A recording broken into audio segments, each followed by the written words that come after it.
This is Dan Seifert with The Verge, and this is the Oppo N1 with CyanogenMod. If you've ever looked into the vast world of Android modification, chances are you've heard of CyanogenMod. The most popular custom operating system for the platform, CyanogenMod has been installed on tens of millions of devices and has a very loyal and dedicated following. People like it for its speed, stability, and enhancements to Android that don't take away from the core user experience. It's also a great way to breathe new life into an older or abandoned Android phone. But now, Cyanogen is a real company, and you can actually buy a phone with CyanogenMod already installed. No modification or elbow work necessary. That phone is the N1, a $600 5.9-inch device from Chinese manufacturer Oppo.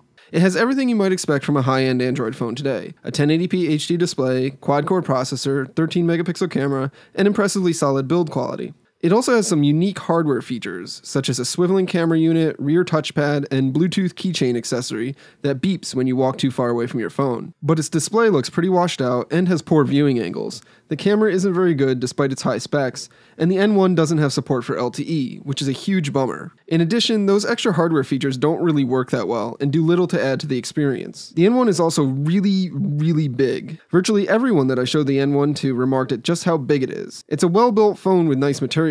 But have I mentioned how big it is? But the story here isn't the hardware, it's the CyanogenMod software. The N1 comes with CyanogenMod 10.2, which is based on Android 4.3 Jelly Bean. It looks very similar to stock Android, but includes enhancements to the lock screen, messaging app, notification bar, and more. I much prefer it over Samsung HTC or LG's custom interfaces, and in many ways, it's actually better than the stock Android that ships on the Nexus 5. It's really fast and responsive on the N1, and in the multiple weeks that I used the device, I didn't once see an app crash or have the device freeze up. CyanogenMod is similar to the software Motorola installs on the Moto X. It's like the stock Android that you might find on a Nexus phone, but better. The overall experience hasn't really changed, but I appreciate the smart enhancements to the platform, especially the lock screen shortcuts. It's also quite customizable under the surface.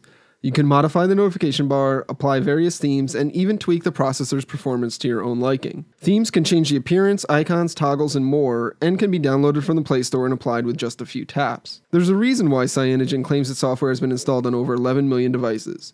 It offers an improved experience over standard Android without ruining the clean interface that Google designed.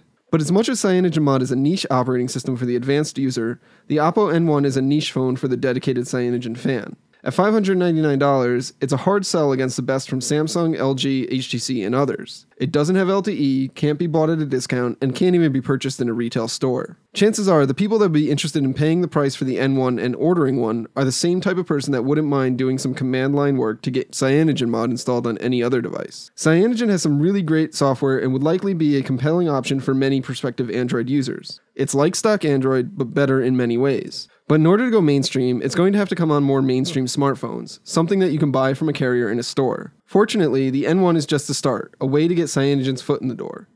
Now it needs to blow that door wide open.